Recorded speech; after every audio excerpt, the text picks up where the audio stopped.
thank everybody for the opportunity. We've completed the assessment of the Parks and Rec, i.e. the master plan. And I appreciate your patience this last few months. Been a little back and forth internally on our team with the economist, trying to get the economic impact statement at a place that I felt like it was appropriate. These projects have huge economic impacts to the communities, and we want to make sure that that information was captured. Let's go ahead.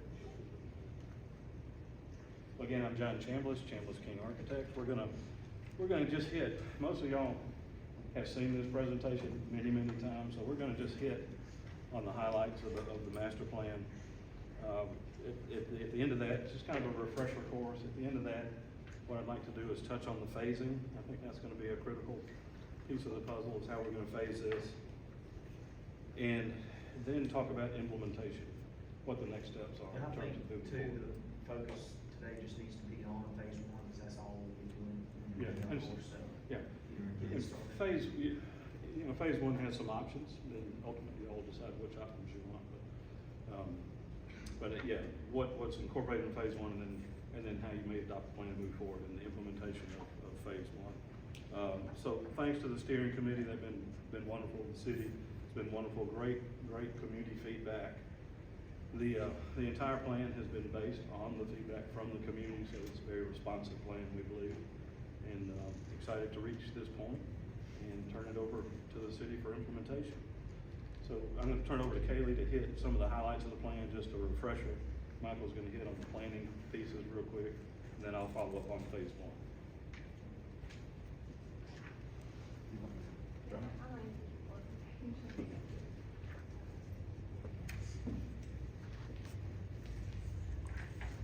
Hey everyone, I'm Kaylee Cofer. I'm with King Architects as well. So these are things that we've already hit on a little bit. We're just talking about goals, which are derived from meetings with the steering committee and everything. I think we can kind of probably flip through these pretty quickly. This is the kind of the stages that we went through in the design. We did a lot of inventory at first, and then analysis, and then of course the official planning portion. So this section, there's a lot of text. I'm not going to go through all of it. You can kind of read it on your own time. But these are just, this is kind of summarizing a little bit about the city. I mean, you all know the city pretty well. You live here. The next slides are a couple about demographics. This is just pulled straight from the latest census data. So once again, it's just kind of giving a background into the city itself. This was demographics as well. So the next couple slides are just some like quotes and takeaways from our stakeholder interviews. These were leaders throughout the community. Some were directly involved in the city, some are just local leaders in other programs. So these are just a lot of positive feedback. Once again, I'm not going to recap all of them right now, but this is just summarizing some of the direction we received from the interview process. So this is about our strategy. So our design strategy started with this analysis that we're talking about, and it was a strategic asset value session, which essentially this slide and the next slide summarize, but the tactic was to rank changes that you desired on a scale of 1 to 10, and you're looking at the gap, and the largest gap is where you need the most work to be done to achieve those goals. Excuse me. So this is our framework. So this is the results of those. The darker red were the highest priorities, so like tourism, sports, or like regional attractions, revenue generation. I think we have all discussed this at previous meetings before, so I don't want to spend too much time on it. But this goes a little bit more into detail on those 4 sections. So then the bulk of this section, the bulk of the analysis was depending on the community survey, which we put out. We've got a lot of infographics in here to summarize those findings.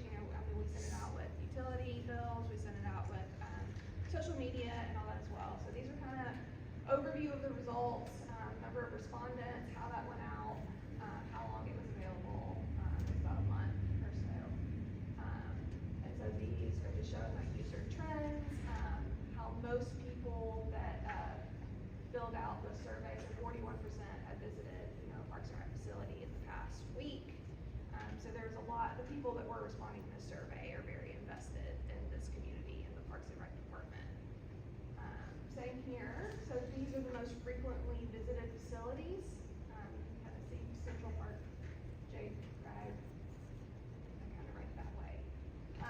one, there's a lot of information on this slide, but the top activities by facility, just saying what people use each facility for and what their highest priority is for each facility. And then these were just questions where we asked people to rank on a scale of 1 to 5, like, is this not important at all, or sorry, do you not agree at all, or do you really agree with it? So,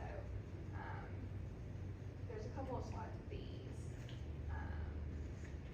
You can flip through those, yeah, and then this is another one, like top improvements by facility, so this is related to the slide a couple of slides ago where we were talking about what each facility is used for. Well, this is talking about what improvements they want to see for each park.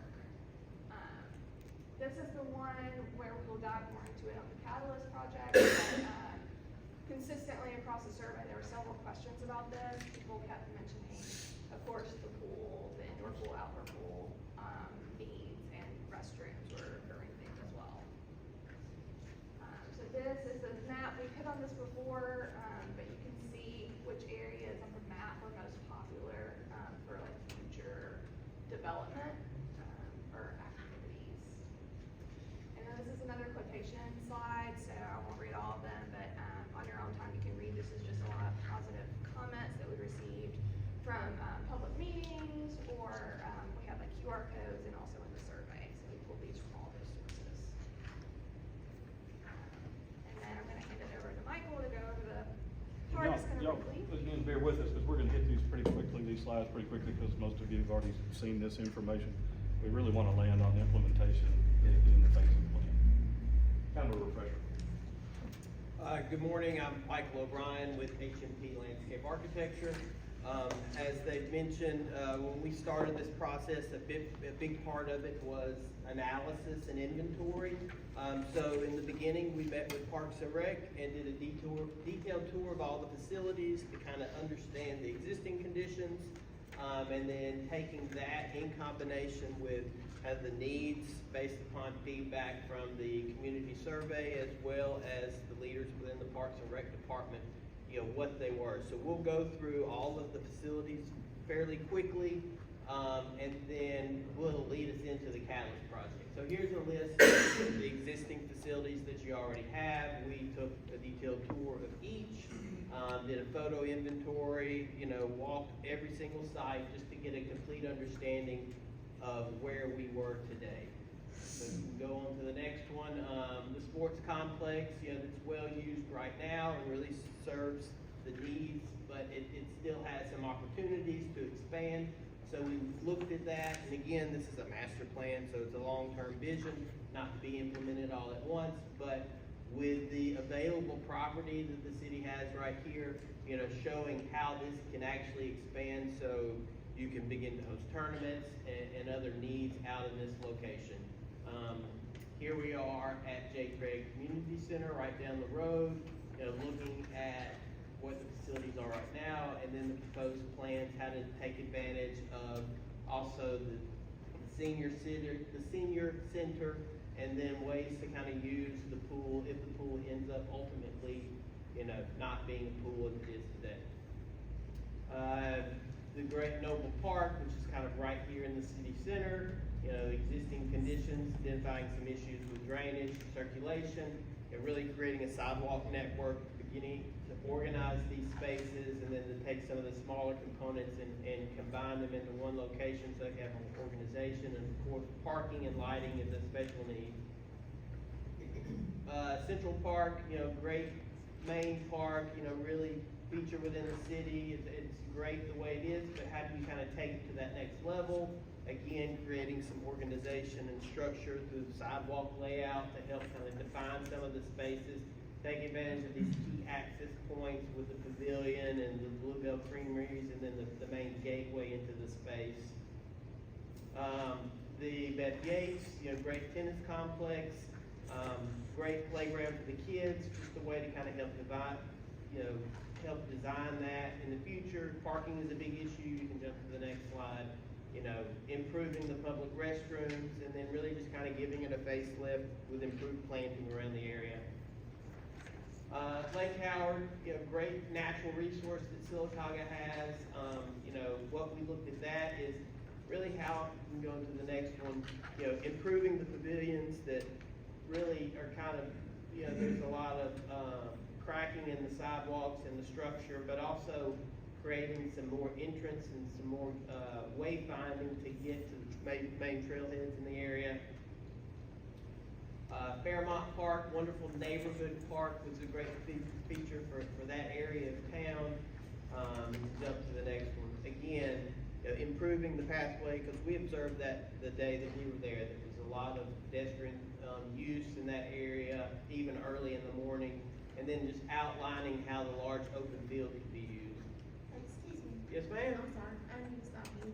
No. I'm confused. That's not what I thought this meeting was gonna be. And I may be the only one, but I know we've already done this. So today I was expecting to get an overview of the final plan of the site that we verbally agreed on. So this is, I think we already know this. Everybody already knows this. We've already done this. And Yes. what I was expecting was that to see a final plan, some cost of the site that everybody was considering on 21. That's what I thought this was gonna be. Am I We're wrong? getting there. Yeah, that's why. We're we just trying to wanted refresh give a everybody's quick memory on refresh. this. We're getting to That's why I'm that. not spending much time on these. Okay.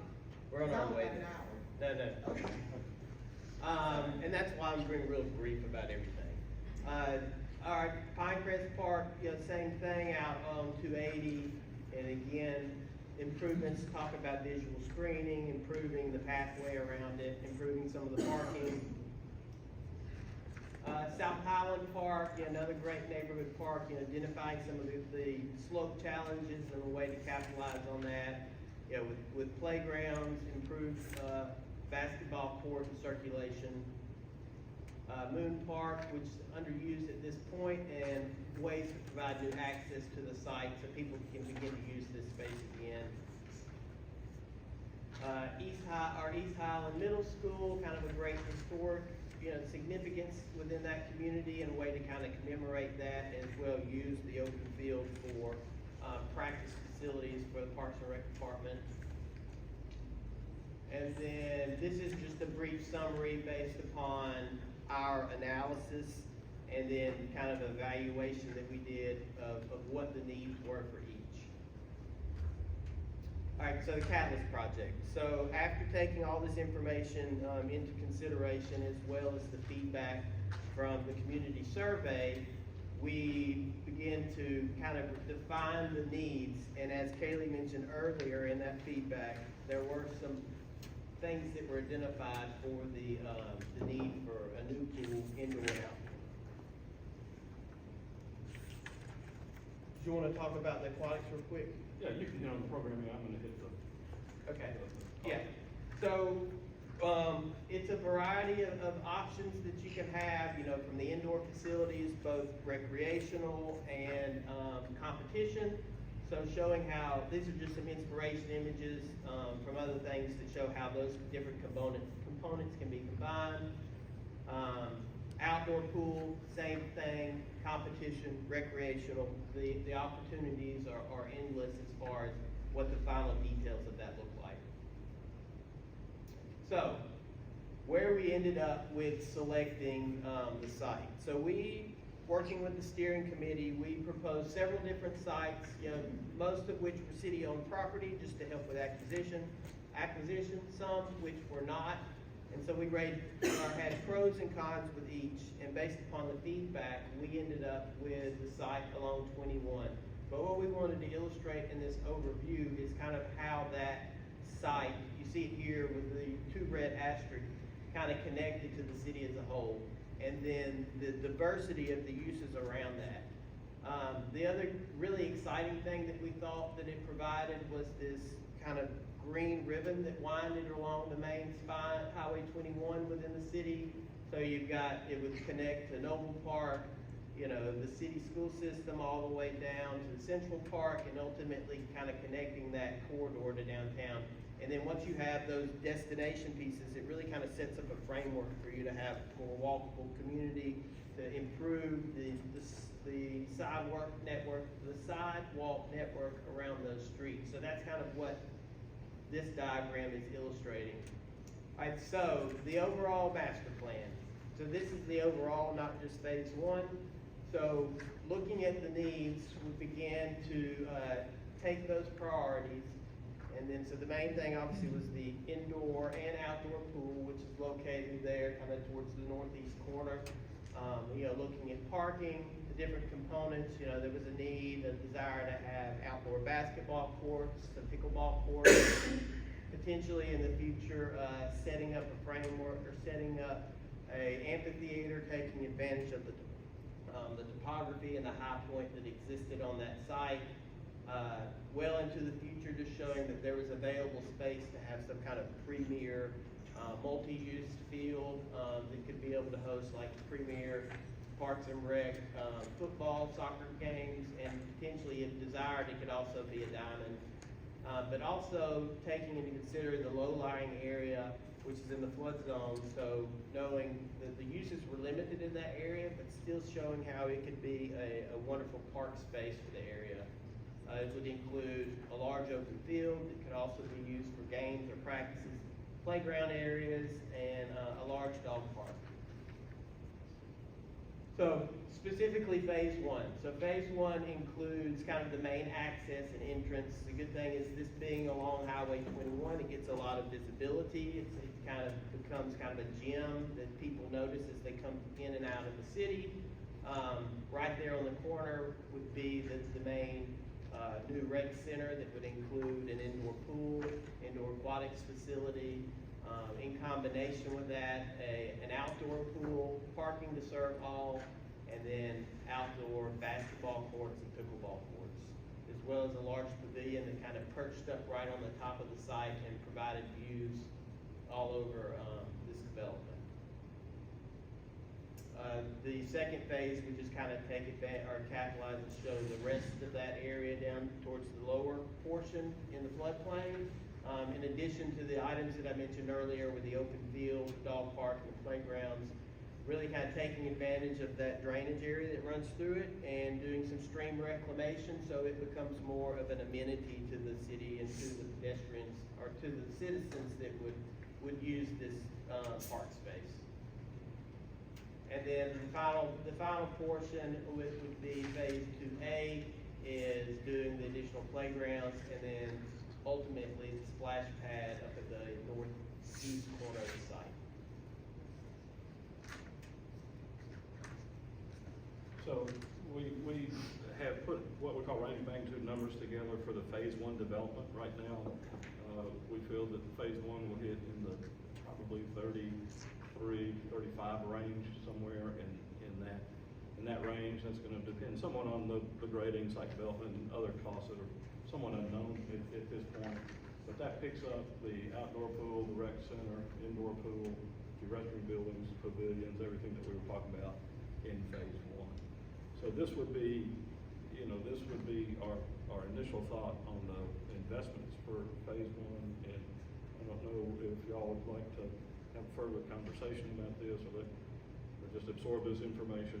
Other two things I have, when I was talking, I sent this to Steve first, and, the recreation guys, and they looked at it, and we kind of agreed, or I kind of said, the two main things, of course, is your site work and actual building, footprint of the building, what's inside there. Everything else doesn't add up to those two, so a lot of taken out. The only things I see that can be improved possibly, the 523 on concrete paving. I don't know if that's, I don't think Reed's in here, but I don't know if that's something we could do or not. As well as I wanted an explanation on pre-opening expenses of 500 grand. Is that how? Yeah, taking one at a time. On the concrete paving, that's just sort of taking the area that we were showing as concrete, applying some unit prices to it with a little bit of grading and coming up with that. All these are, again, we're at a master plan phase, so all of this can be tweaked. It can certainly be adjusted as you enter into the more detailed design phases, right? And there's going to have to be, I think things have slowed down a little bit maybe on the residential side. On the commercial construction world, we're still having supply chain issues. We got wildly variable costs. So as the city moves forward with this project, having a good program for cost containment, cost control. And we would have a buffer. I mean, obviously we wouldn't just, get 30% 33, we I would just- probably get 35. Have a contingency, Yeah. and then, you know, at least on your professional service team, have a really strong estimator. Program manager is something you might wanna consider, and maybe y'all had some positive and negative, maybe experiences in that area.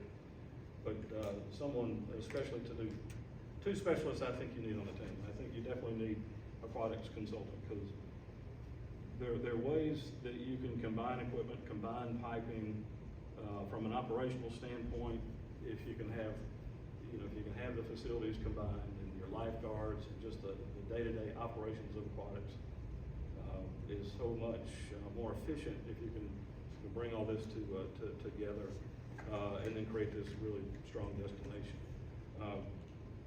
But the aquatics consultant and then a cost control consultant, in addition to your traditional architecture, mechanical, electrical engineers, and so forth. So I highly encourage you to think about that. But yeah, you definitely want a contingency. I'd say have a cost control, you know, have just an estimator with you all the way through this process. We are seeing, it's beginning to settle down. I don't know if anybody feels like it has settled down, at least in the commercial world. We haven't seen it settle down yet. So it's just a little cautionary tale. But yeah, these are the elements that we think we would recommend in phase one. At the end of the day, this is the city's project. This is the city's, you know, city knows itself well, and if we have to move some of these elements around to meet a budget, it makes sense. I got a question, Yeah. and it may be a crazy one, but, okay, so you said the first phase will be around the 33 million.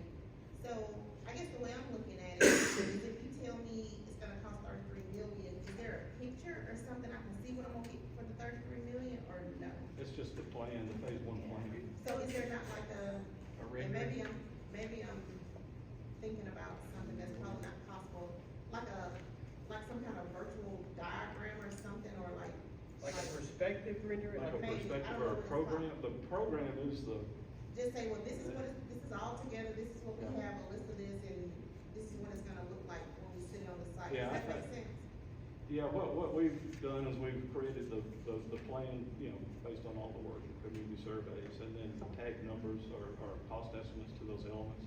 Your next step would be enter into a design That's where the phase. architect comes in. Yeah, you gotta get your Right. architect. I and- know it, but I was expecting a A visual an building example. or- Yeah, yeah, Yeah, because I know you can say how much it costs, I guess it's just a little easier for me if I seen a picture. That's what I was. Besides just the top of the building. Well, I You think wanna that's see the not, whole building and the that's not layout. part of the master plan, though. we I just think didn't have that it's- as, it I would mean, have we to could come get from you a architect. rendering if y'all want us to look at that. But I think that would really come in the next phase of work, which would be your architectural service. Cause you gotta have somebody to design it. I know it, but okay, I understand that, I understand the design part, but once you have somebody to design it, then that means this number is gonna change. You That's see what- right, that number is gonna have to change anyway, Yeah. cause there's gonna be some stuff we're gonna take out and may add. Yeah, but that's what I'm saying, so for the 33 million, I was expecting to see an example. I got you. An altogether example, I know that probably sounds. Yeah, it's just, yeah, you're getting into architectural services where the design and the budgets, and that's a pretty good bit of work to get a design that really reflects the actual budgets. I think that's called architectural services. That's really beyond the scope of the master plan right So now. our next step as a city would be to take this and hire out architectural services to get a rendering up, and then proceed from there with implementation. Right, but I would like to make some recommendations on the architectural services. Sure. I'd want to make sure that you had a good aquatics consultant on whoever team y'all get you a great architect. Make sure there's a good aquatics consultant, and make sure that there's a full-time estimator on that team. And then you'll have real-time numbers as you go through. The numbers are changing. I mean, steel went up, 2 days ago. Steel's been sort of steady. It went up. Numbers are gonna constantly fluctuate. Yeah, and it's just, the world we live I'm in just right cautioning y'all, it's just frustrating for us as architects that we can estimate at the schematic design phase, and by the time I get through my contract documents, I can't get switch gear. Anyway, it's a little Steve, bit is there of anything else you wanna add, or anything? I think I'm good. I mean, like you said, this is a plan. this is the plan. And I think that's where some people got confused, Yeah. that, you know, at the end of this phase, we're gonna vote yes, and y'all are gonna start tomorrow. So, you know, this final document is basically what we've been waiting on, to have a plan, have estimated numbers of what it may cost. And then the city and the city council goes out and says, hey, we wanna move forward with this, we Right. get an architect, we start drawing pictures. Yeah, there's big decisions, Yeah. big decisions. to be You gotta made. draw inside, outside, you gotta get furniture, you gotta, I mean. You still haven't even surveyed the property, you still Right. haven't even went to the commissions and got the piece of property approved, so. Right, this is There's a really lot just a more to do. framework. Yeah, Right. Yes, 30,000 foot view. Yeah, but you've got, right, you've got the community survey done, we know the direction that all this needs to go, we got a good plan for all the parties over time. We know what your phase one looks like in terms of cost, in terms of location, in terms of site. So all those big picture items are taken care of, now you gotta start drilling into the project Right. itself. We got our Park and Rec board members, Matt, y'all got anything to say? No, I mean, it's, Steve? the committee, we go through this, Brian, Steve, whoever's on the committee, Yeah. we're familiar with all this right here. So, and the master plan is a good guideline, right? A lot of work, a lot of information to get to this high level point, right? But it's still a guideline. Y'all got specific needs, those needs are gonna adjust and change over time, so as y'all enter the design phase, you know, the design phase, you can even start with a visioning package, a little bit of a less costly approach, where you really, if you want some imagery, you can develop imagery, you can get estimates at this stage of the game, which are frankly only gonna be square foot estimates, but it's gonna be a lot tighter than these numbers.